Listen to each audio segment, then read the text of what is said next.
नमस्कार और एक बार फिर से आप सभी का मेरे इस खास विश्लेषण में हार्दिक स्वागत है। आज का विषय कोई साधारण चर्चा का विषय नहीं है, बल्कि ये उस करोड़ों की आबादी की धड़कन से जुड़ा हुआ है जिसने अपने जीवन का उजाला इस देश के निर्माण में लगा दिया।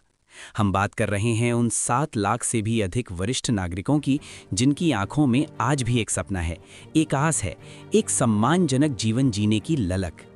ये विश्लेषण महज एक रिपोर्ट नहीं, बल्कि उन लाखों दिलों की आवाज़ है जो ईपीएस पेंशन योजना के तहत अपने हक की लड़ाई लड़ रहे हैं। दोस्तों, क्या आपने महसूस किया है कि जब सत्ता के गलियारों में फाइलों की सरसराहट होती है तो उसकी आवाज़ सबसे पहले उन तक पहुंचती है जो सबसे लंबे समय से इंतजार में हैं। दिल्ली के उस गढ़ से आज वही आहट आ रही है जिसके लिए बुजुर्गों के कान वर्षों से तरस रहे थे। प्रधानमंत्री नरेंद्र मोदी की उस मोहर की चर्चा है जो हर उस परिवार के लिए एक नई सुबह की तरह है जो महंगाई की आग में जल रहा है। सवाल ये है कि क्या सच में 1 फरवरी का दिन इनके लिए स्वर्णिम साबित होगा? क्या वे 7,500 रुपए की बुनियादी पेंशन के साथ महंगाई भत्ते की राशि भी अपने खाते में देख पाएंगे? आज हम आपको उस गोपनीय दस्तावेज के बारे में बताएंगे जिस पर अब तक किसी भी मुख्य धारा के मीडिया ने पर्दा नहीं उठाया है। ये सिर्फ एक खबर नहीं, बल्कि एक ऐसी पटकथा है जिसका हर अध्याय आपके जीवन को बदलने की ताकत रखता है। इस पूरे विश्लेषण को बीच में छोड़ने की भूल मत कीजिएगा, क्योंकि यहाँ हर शब्द आपके आने वाले कल की तस्वीर बदल सकता है। आप सभी को याद होगा कैसे कमांडर अशोक रावत ने जंतर मंतर से अपनी दृढ़ आवाज बुलंद की थी।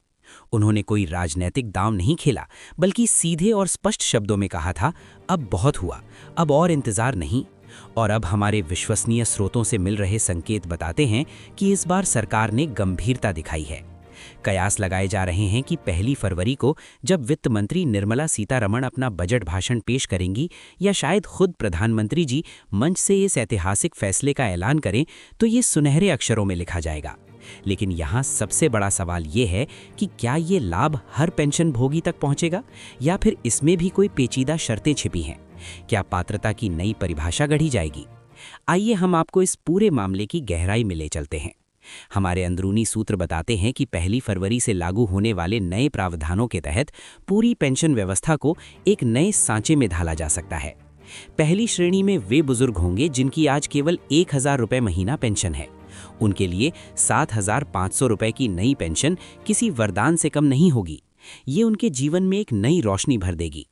दूसरी श्रेणी उस ऐतिहासिक मांग से जुड़ी है जो दशकों से लंबित थी, महंगाई भत्ता, डीए। क्या आप जानते हैं, आज तक ईपीएस योजना में महंगाई भत्ते का कोई प्रावधान ही नहीं था, लेकिन नई व्यवस्था में अब पेंशन भोगियों को भी सरकारी कर्मचारियों की तरह ही महंगाई भत्ता मिलेगा। यानी अब आपकी पेंशन हर साल बढ़ती महंगाई के हिसाब से समायोजित होगी, जिससे आपकी क्रय शक्ति कभी कमजोर नहीं पड़ेगी। तीसरी श्रेणी में स्वास्थ्य सुरक्षा का एक बड़ा उपहार छिपा है, आयुष्मान भारत योजना के साथ ईपीएस पेंशन का एकीकरण। अब ये बुजुर्ग देश के किसी भी मान्यता प्राप्त अस्पताल में मुफ्त इलाज की सुविधा पा सकेंगे। ये कदम बुजुर्गों के लिए चिकित्सा के बोझ को कम करने में मील का पत्थर साबित होगा। हालांकि कमांडर अशोक रावत का रुख आज भी अटल है। उन्होंने स्पष्ट कर दिया है कि अगर 1 फरवरी तक पेंशन भोगियों को लिखित आदेश नहीं मिलते तो वे दिल्ली को फिर से अपने अहिंसक आंदोलन से घेर लेंगे। और इस बार ये आंदोलन पिछले सभी आंदोलनों से कहीं अधिक शक्तिशाली और व्यापक होगा। मैं आपसे पूछता हूं, क्या आप इस निर्णायक लड़ाई के लिए तैयार हैं? अगर हाँ, तो नीचे टिप्पणी अनुभाग में हाँ लिखकर अपना समर्थन जरूर दीजिए। आपकी एक आवाज हजारों लोगों के हौसले को नई ऊंचाई देगी। भाइयों और बहनों, वर्ष 2026 का ये साल पेंशन भोगियों के लिए एक स्वर्णिम अध्याय लिखने जा रहा है। प्रधानमंत्री नरेंद्र मोदी इस बात को भली भांति समझते हैं कि देश के बुजुर्गों का आशीर्वाद और समर्थन किसी भी सरकार के लिए कितना मूल्यवान होता है।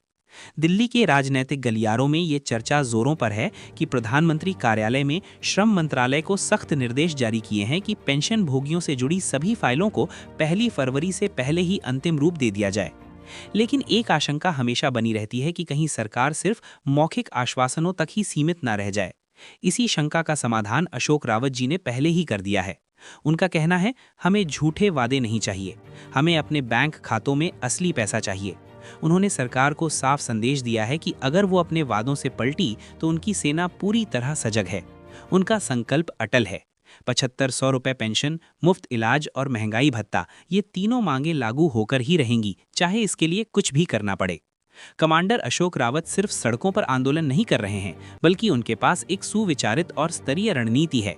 हमारे सूत्रों से मिली गोपनीय जानकारी के मुताबिक अगर 1 फरवरी को पेश होने वाले बजट में ईपीएस पेंशन के बारे में कोई स्पष्ट घोषणा नहीं होती है, तो अशोक रावत जी पूरे देश के हर जिले में एक साथ सामूहिक अनशन आंदोलन की शुरुआत कर देंगे। उन्होंने सरकार को जो पत्र लिखा है, उसमें एक बेहद कठोर शब्द का इस्तेमाल किया गया है, विश्वासघात। रावत जी का मानना है कि अगर सरकार ने उस बुजुर्ग पीढ़ी के साथ विश्वासघात किया जिसने देश के निर्माण में अपना सारा जीवन समर्पित कर दिया, तो आने वाले चुनावों में सरकार को इसका परिणाम भुगतना पड़ सकता है। क्या सरकार सच में 70 लाख से अधिक परिवारों की नाराजगी मोल लेना चाहेगी?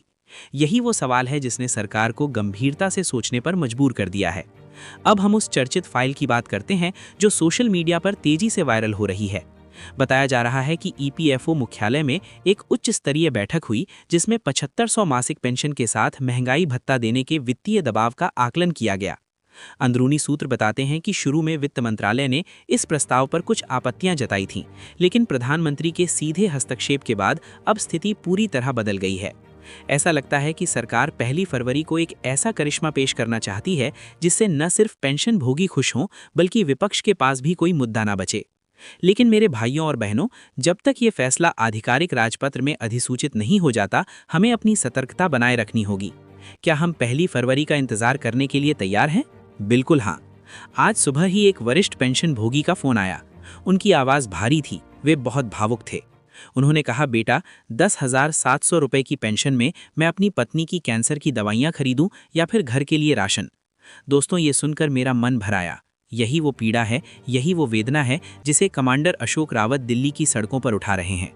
प्रधानमंत्री मोदी जी, अगर आप हमारी ये पुकार सुन रहे हैं तो कृपया इन बुजुर्गों की आंखों में झांकिए। ये वही लोग हैं जिनके परिश्रम और त्याग से इस देश की नींव मजबूत हुई। 1 फरवरी को घोषित होने वाली 7500 रुपये की पेंशन और महंगाई भत्ता कोई दान नहीं, बल्कि इन बुजुर्गों के प्रति देश की कृतज्ञता है। अगर आप भी उस व्यथित बुजुर्ग की मदद करना चाहते हैं और उनके संघर्ष में हिस्सेदार बनना चाहते हैं, तो इस वीडियो को इतना शेयर कीजिए कि इसकी गूंज सरकार के कानों तक और प्रधानमंत्री कार्यालय तक पहुंचे। आइए अब हम 1 फरवरी की घटनाओं का एक क्रमबद्ध विवरण पेश करते हैं। सुबह 11 बजे जैसे ही वित्त मंत्री का बजट भाषण शुरू होगा, हमारी निगाहें टीवी स्क्रीन पर टिकी रहेंगी। कमांडर अशोक रावत अपनी पूरी टीम के साथ दिल्ली में मौजूद रहेंगे और हर पल की निगरानी करेंगे। जैसे ही बजट भाषण में पेंशन का जिक्र होगा, हम इसी चैनल पर सीधा प्रसारण करके आपको बताएंगे कि आपके खाते में ये बढ़ी हुई राशि कब से जमा होनी शुरू होगी।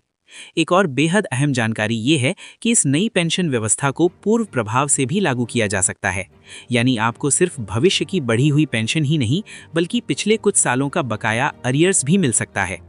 जरा सोचिए, अगर 2 साल का अरियर्स एक साथ आपके खाते में आ जाए तो हर पेंशन भोगी के खाते में लाखों रुपए की राशि पहुंच सकती है। ये उनके लिए किसी वरदान से कम नहीं होगा। अशोक रावत जी ने साफ कर दिया है कि पेंशन 7500 रुपये लागू होकर ही रहेगी। उनका नारा है, हम न झुकेंगे न रुकेंगे। उन्होंने चेतावनी दी है कि अगर 1 फरवरी को कोई घोषणा नहीं हुई तो 2 फरवरी की सुबह पूरा देश एक ऐसा नज़ारा देखेगा जो इतिहास के पन्नों में दर्ज हो जाएगा। क्या आप दिल्ली कूच के लिए तैयार हैं? क्या आप अपने हक की लड़ाई लड़ने को तैयार हैं? अगर हाँ, तो कृपया टिप्पणी अनुभाग में अपना शहर का नाम जरूर लिखें ताकि हम एक शक्तिशाली नेटवर्क